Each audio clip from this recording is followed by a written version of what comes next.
Mga kapatid, sa Ebanghelyo ngayong kapistahan ni San Isidro Labrador, sinabi ni Jesus na ang katungkulan ng mga alagad ay maging kagalakan. Tulad ng isang magsasaka na nagtiis ng hirap sa pagtatanim.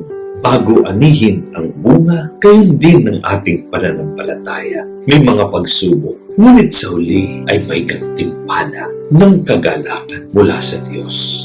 Si San Isidro ay huwaran ng sipag, pananalig at panalangin na nagpakita na ang tunay na kasiyahan ay nagmumula sa pagtitiwala sa Panginoon. Panginoon, turuan mo kaming maging matiisin at masipag at magtiwala na ang aming kalungkutan ay hahantong sa iyong kaligayahan. Amen.